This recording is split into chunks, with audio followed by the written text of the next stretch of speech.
नमस्कार। आज हम बात करने वाले हैं साल 2026 की, और वो भी खास तौर पर कुंभ राशि के जातकों के लिए।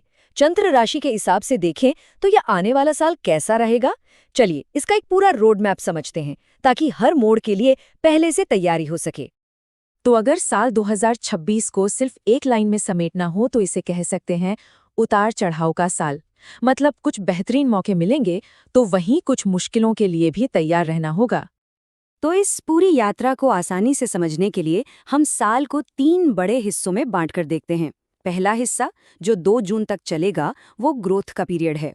उसके बाद 2 जून से 31 अक्टूबर तक का समय थोड़ा चुनौतियों भरा रहेगा। और फिर साल के आखिर में 31 अक्टूबर के बाद एक शानदार वापसी देखने को मिलेगी। चलिए इस रोड मैप में थोड़ा और गहराई से उतरते हैं। तो सबसे पहले बात करते हैं साल की शानदार शुरुआत की। 2 जून तक का जो समय है वो बेहद पॉजिटिव रहने वाला है। ऐसा लगेगा जैसे सब कुछ बिल्कुल सही दिशा में जा रहा है। इस शुरुआती दौर में लगभग हर तरफ से अच्छी खबर है।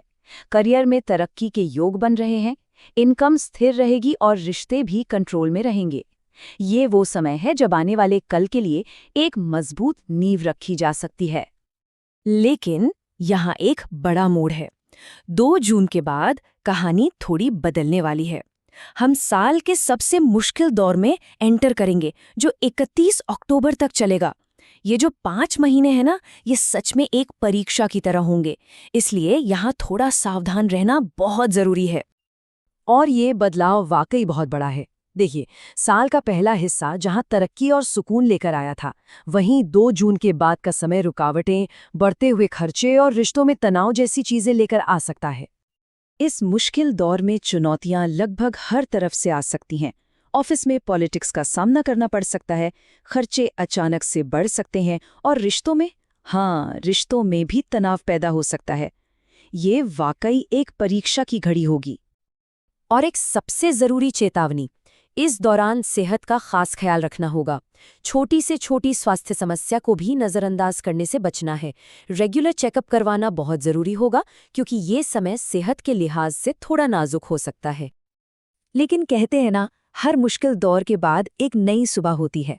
तो चलिए अब अगले फेज पर चलते हैं और देखते हैं कि 31 अक्टूबर के बाद चीज़ें कैसे बेहतर होती हैं। ये वापसी का और नए अवसरों को तलाशने का समय होगा। और देखिए कैसे सब कुछ फिर से पटरी पर आने लगता है। करियर में नए रास्ते खुलेंगे, खर्चों पर लगाम लगेगी और आमदनी भी बढ़ेगी।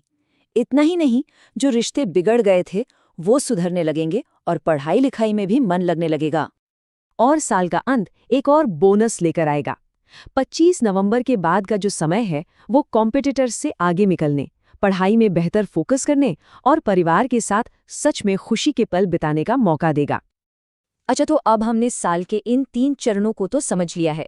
अब कुछ ऐसी सावधानियों पर बात करते हैं जिनका पालन पूरे साल करना फायदेमंद रहेगा, चाहे कोई भी फेस चल रहा हो। पूरे साल के लिए बस इन 3 आसान नियमों को याद रखना है।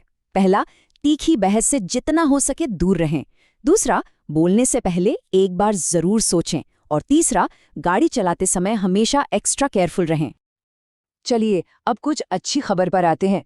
ज्योतिष के हिसाब से साल में कुछ ऐसे खास समय होते हैं जब सूर्य की स्थिति बहुत अनुकूल होती है, जो अलग अलग मामलों में काफी मदद कर सकती है। तो कैलेंडर में इन तारीखों को मार्क कर लीजिए। ये है वो 4 लकी पीरियड्स। 14 अप्रैल से 15 मई, फिर 16 जुलाई से 17 अगस्त और साल के आखिर में 16 नवंबर से लेकर 31 दिसंबर तक। ये बहुत शुभ समय साबित हो सकते हैं।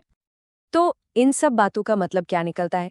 चलिए 2026 की पूरी तस्वीर को एक साथ जोड़कर देखते हैं। ये एक यात्रा है और अब इसके हर मोड़ से हम वाकिफ हैं। तो संक्षेप में देखें तो 2026 की ये यात्रा कैसी है। इसकी शुरुआत बहुत ज़बरदस्त है, फिर बीच में धैर्य की एक परीक्षा होगी, लेकिन अंत में सुधार और नई ग्रोथ के साथ एक मजबूत वापसी भी होगी। और हाँ, कुछ खास मौके भी मिलेंगे जिनका पूरा फायदा उठाना है।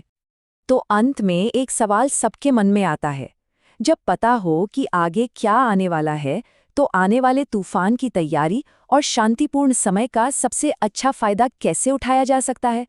शायद इसका जवाब अब इस रोड मैप में मिल गया है।